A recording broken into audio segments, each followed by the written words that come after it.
Hello everybody, my name is Terrivel, and this is a quick status update of the Terrivel's ModJam 4 series review.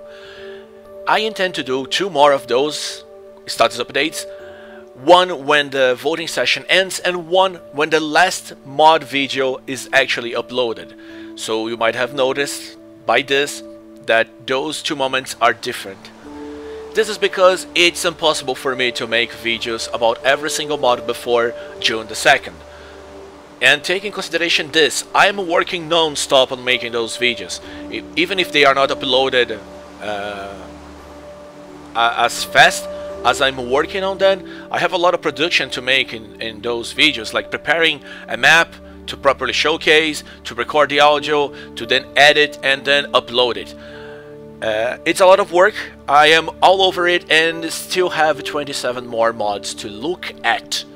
Mods that I even have touched yet, and this is troublesome. So those 27 mods, I will be only working on them much later the voting session actually ends, which is sad. I really wish I could make a video for every single one of the mods before the voting session actually ended, so it will have a proper showdown, but that won't happen. And let's be honest, this wasn't why I made this series.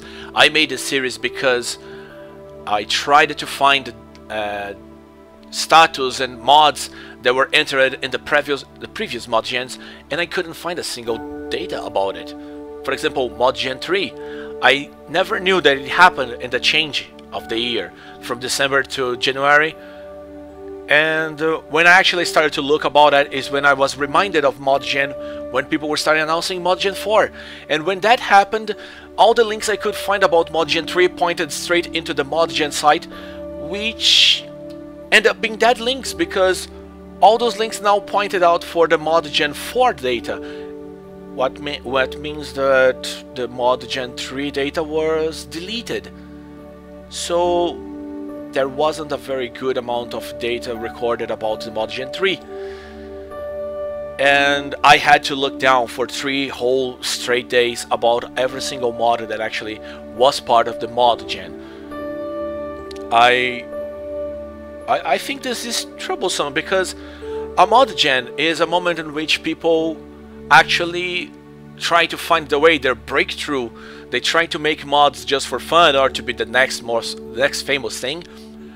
Well, the motives for the reasons for everybody to make whatever they make of their lives are different, but ModJam is a moment for this.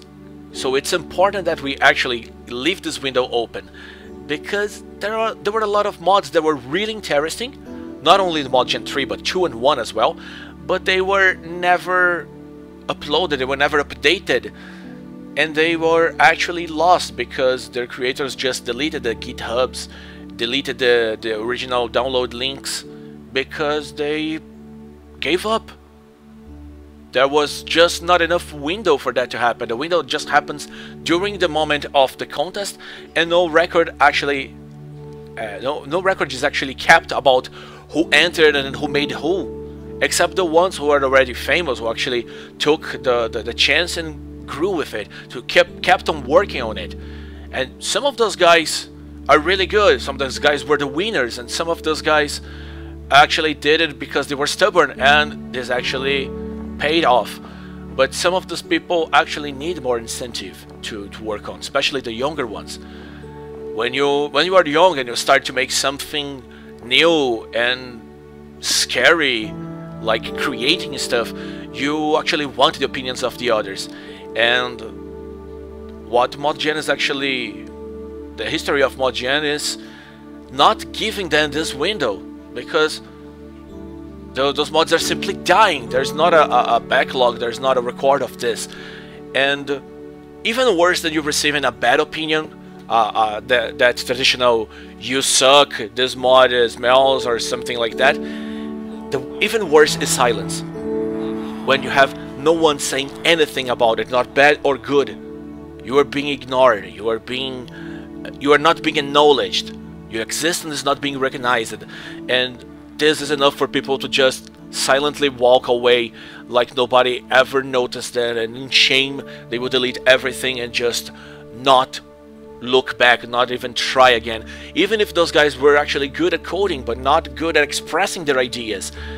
So a ModJam is a very powerful window in that, and we should make this better. So the last status update that we'll actually make will be a lot of suggestions and opinions about that, but this explanation is actually to tell you guys that the main intention of this series, the ModJam for series review, is not to give a proper competition between mods, to give a window for everybody to show off their mods and have a proper voting.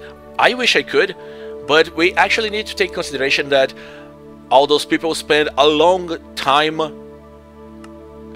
working on those mods, and they want to know, they're dying to know the opinions of the others. So we actually need a short time to make the voting happen, so actually we can get the answer fast. But as I mentioned to you guys, I still have 27 more mods to look at this moment.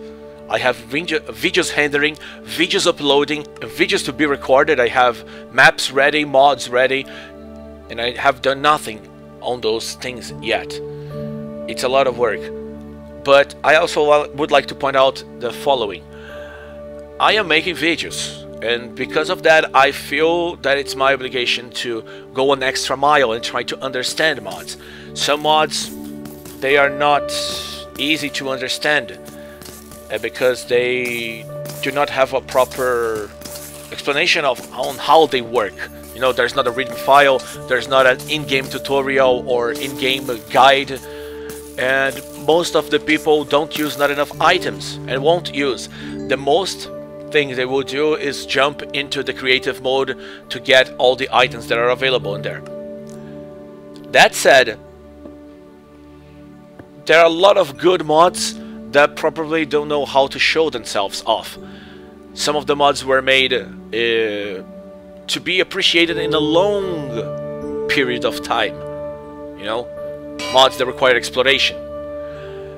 And this is really complicated when you're actually trying to show off your mod among 50 other mods that are competing in a short window of time to be judged, to be played, judged, and then voted. So we might actually think about making obligatory to have a readme file, at least for each and every single one of mod, in which it explained which mobs, which items could be generated naturally in the scenario that need a recipe to be made, or they actually didn't manage to have this in then. Because people, I do believe that people are willing to judge mods taking away, ignoring the small bugs here and there, but they are not willing to be playing a lot of the mod if they actually cannot see anything happen in front of them properly, if they actually cannot jump straight into the mod at the moment that they play the mod, and they won't be giving too much time to the mod if it takes too much time for you to discover it, and they won't give a proper judgment of what actually could be a very good mod. I will give one example. The corruption mod, they have a different time speed for the ModJam version than it will have for the original version. The original version, it's planned to be 100 times slower in the term of the corruption spreading on the player and the symptoms attacking.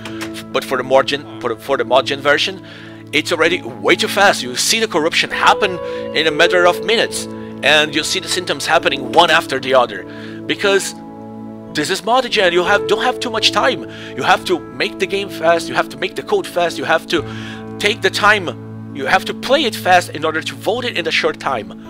So we might take this in consideration. We should either make obligatory for the modders to properly explain their mods, so people can actually look at those things and appreciate it. If they actually cannot manage to make it happen too fast within the mod itself, or we could actually start to think about giving a bigger window for the judgment to happen for the voting session, because that will give time for people to actually play it. But that actually won't help too much. Trying to find ways to incentivize players to go deeper into the mods and trying to understand the mods better would be the proper way for making this fair for every single competitor at the ModJam. So, two more things before I finish. I would like to give a shout out to the other session of competition in ModJam that actually is not, they are not coding in Java right now, they are coding in something far more complicated. They are coding in Minecraft. I'm talking about the map makers, something that I will not approach in the series. I would like to see somebody take this flag and wave it to make a series about the ModJam maps.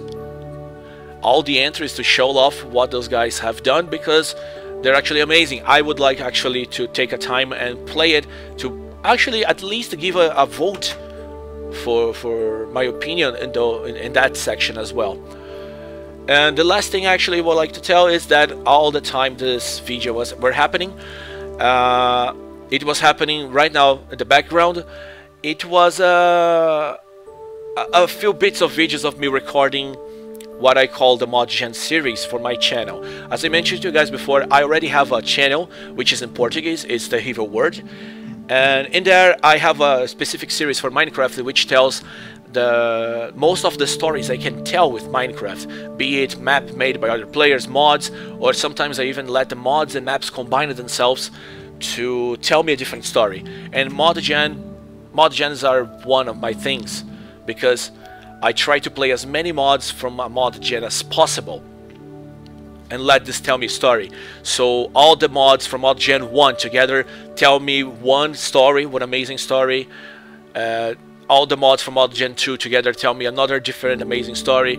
All the mods from ModJam 3 also tell me a different story, and I do believe I can actually visualize the amazing story that I will actually be able to play if I can manage to put as many mods I have seen already in ModJam 4 together. There will be a lot of cooking, a lot of mining, there will be a lot of magic and a lot of technology as well. It's well balanced, there are a lot of good entries on this ModJam. It's really interesting. It's one of the most unique and full of variety ModJams I have seen so far. So yeah, when the voting section ends, I will make another status update telling what were my notes, which mods I voted for and why, and by the time I will actually have played all the mods.